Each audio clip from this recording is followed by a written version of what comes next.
చాలామంది తప్పు తెలుసుకొని దేవుని దగ్గర పశ్చాత్తాపపడి, తండ్రి ఈ రోజు వరకు మేము ఇలాంటి పాపపు జీవితంలో బ్రతికాము. ఈ రోజు నుంచి మమ్మల్ని కడిగి వేయండి. మేము మీలో శుద్ధులుగా బ్రతకడానికి సహాయం చేయండి. మంచి మార్గంలో మమ్మల్ని నడిపించండి అని తప్పులను ఒప్పుకొని దేవుని దగ్గర ప్రాధేయపడి దేవుని దగ్గర పాపాలను ఒప్పుకోవడానికి చాలా ప్రయత్నాలు చేస్తారు.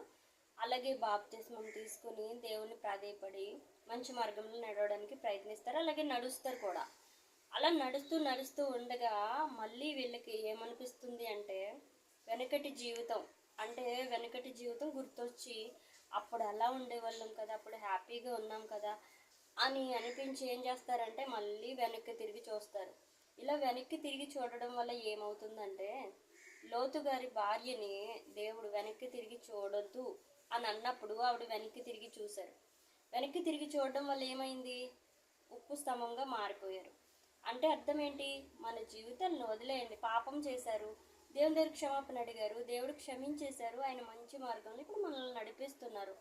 ఆ మార్గంలో నడవాలి. కానీ మళ్ళీ కుక్క క్రక్కిన వాంతికి వెనక్కి తిరిగినట్లుగా మళ్ళీ మన పాత రోత జీవితం వైపే మన ఆశలు, మన కోరికలు ఉన్నాయి, మన తలంపులు అలాగే లాగుతున్నాయి అంటే వెంటనే ఇది సైతాను ప్రభావం. ఎప్పుడైతే మనం మంచిగా బ్రతకాలి అనుకుంటామో అప్పుడే సైతాన్ని ప్రేరేపిస్తూ ఉంటుంది. అవును, అప్పుడు నువ్వు ఇలా ఎంజాయ్ చేసావు కదా, ఇప్పుడు ఎందుకు నువ్వు ఇలా ఉండిపోయావు, ఇప్పుడు దేవుడని దేవునిలోనే ఎందుకు ఉంటున్నావు, అప్పుడు నీ జీవితాన్ని ఒకసారి తలంచుకో అని మనకి ఆశ పుట్టిస్తూ ఉంటుంది. అలాంటప్పుడే దేవుడిని, అయ్యా నాకు ఇలాంటి ఆలోచనలు వస్తున్నాయి తండ్రి, మీరు నన్ను ఇలాంటి ఆలోచన నుంచి తప్పించండి ప్రభువా, నన్ను క్షమించండి యేసయ్య అని మనం వేడుకున్నట్లయితే మన నుంచి ఆలోచనలు తొలగిపోయి మంచి మార్గం దేవుడు చూపిస్తారు.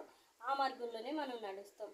అంతేగాని మనం వెనక్కి తిరిగి ఇప్పుడు వదిలేసాం కదా, దేవుని క్షమించమని అడిగాం కదా, దేవుడు క్షమించారు కదా, ఇంకా అలాంటప్పుడు మళ్ళీ ఆ జీవితం వైపు మనం తిరిగి చూడకూడదు.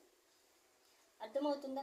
అలా దేవుడు చెయ్యొద్దన్న పని చేయడం వల్ల చాలామంది చాలా పనిష్మెంట్లు అనుభవించారు. మన బైబిల్లో కూడా రాసున్నాయి. ఆదమ్ గారు, అవ్వగారు చూడండి, వాళ్ళు కూడా అంతే, తినొద్దన్న ఫలవృక్షాలను తిన్నారు. దానివల్ల ఎంతో పనిష్మెంట్ ఉంది. ఎందుకంటే సైతాన్కి మన దగ్గర దేవుడి ప్రభావం ఎప్పుడైతే ఉంటుందో అప్పుడే సైతాన్ ప్రభావం కూడా ఎక్కువ ఉంటుందన్నమాట. అంటే మనం దేవుడి వైపు తిరుగుతూ ఉంటాం, సైతాన్ దాని వైపు తిప్పుకోవడానికి చాలా సకల ప్రయత్నాలు చేస్తుంది. అలాంటప్పుడు మనం సైతాన్కి ఎప్పుడూ లొంగకూడదు. మనం ముందుకే కొనసాగే వాళ్ళగా ఉండాలి, కానీ వెనక్కి తిరిగి చూసే వాళ్ళగా అస్సలు ఉండకూడదు.